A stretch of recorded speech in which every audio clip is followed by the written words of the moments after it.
What's up, everybody? Welcome to Indie Comics Review. This week I'll be reviewing 3 books from recent weeks, and I'll be giving you my opinion about those books, whether I like them or not. If this is the kind of content that you find interesting, then be sure to hit the like button and the subscribe button. So let's get started. The first book of the week is The Unbelievable Unteens, and this is written by Jeff Lemire and illustrated by Tyler Crook. This is on Dark Horse label, and it is in the world of Black Hammer.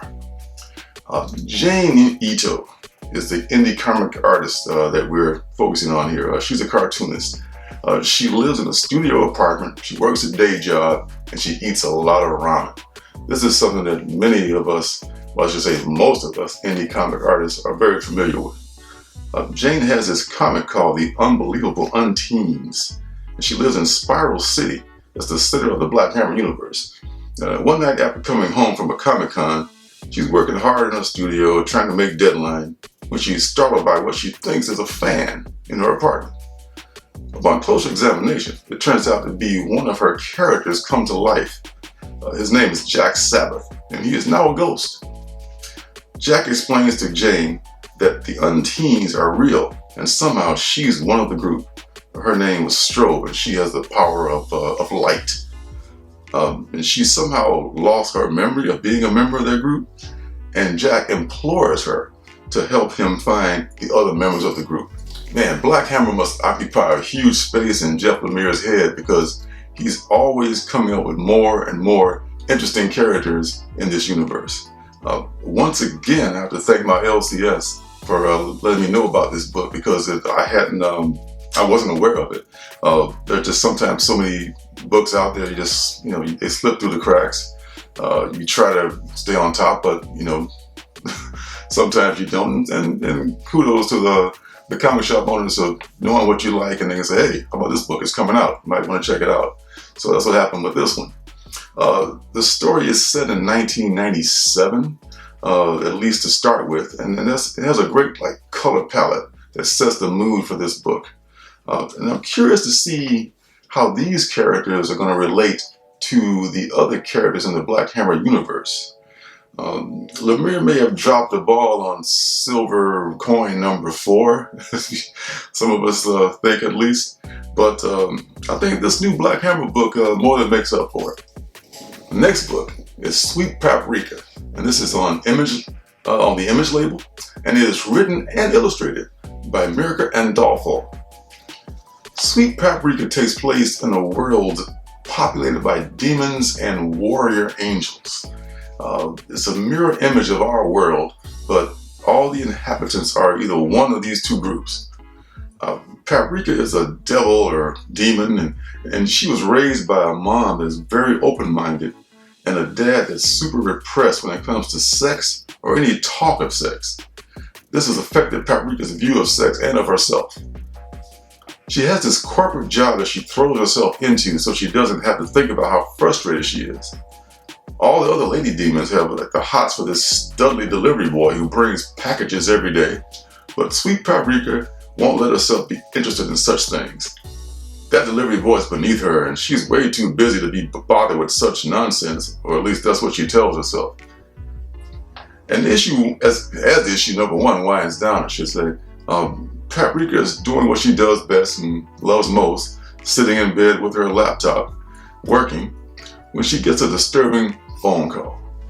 First off, Mirka Andolfo is a fantastic artist. I would call her a cartoonist, which to me is a term of respect, but she's actually way more than just that. And she has many other volumes of her work out there that shows a wide range of her style. That said, while there are some things I like about this book, overall I think it's not for me. I love the extreme cartoony animated look that she brings to this book. Although the first few pages, it was kind of confusing for me, just how that went together. If I could compare it to, say, Mother of Madness by Emilia Clarke, Mirka is able to get her message across better than Clarke was.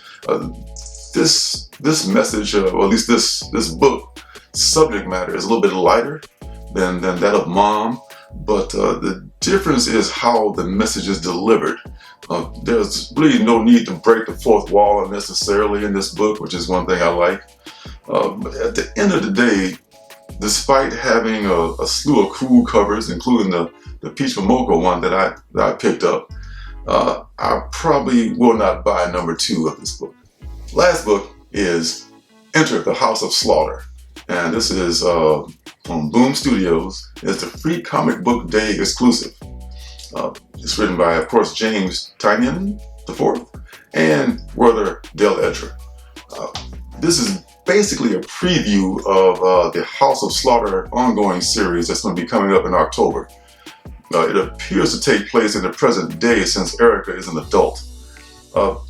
She's on a case in Archers Peak, Wisconsin, and running into trouble with the local sheriff, as well as butting heads with Aaron back at the house.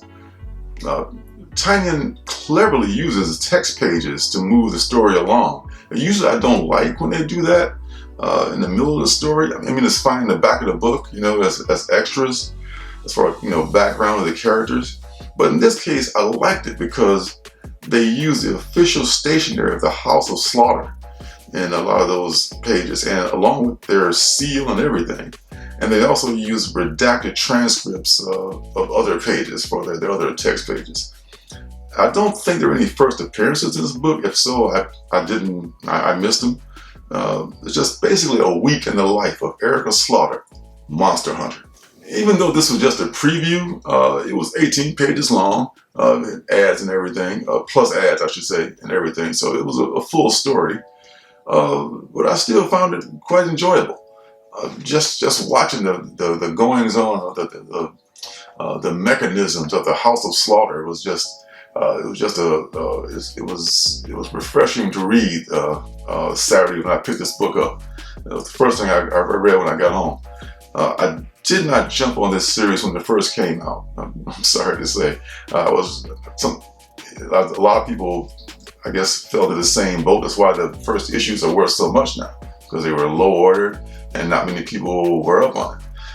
So I got a lot to catch up on as far as stuff in the middle, because I read the first trade, and that collected the first 5 issues. And then I subbed to the book only with number 16. So I've been following the most recent arc with her origin story. So I just can't wait for the slipcase edition to come so I can just kick back with it and read from start to finish. Just having this teaser of a book was just nice, because I know that there's something good coming from this creative team on this book, as well as the regular Something is Killing the Children ongoing series. So that's pretty much it for this Indie Comics review. Next week it looks kind of slim pickings, the old character actor. It's as far as indie books number 1s.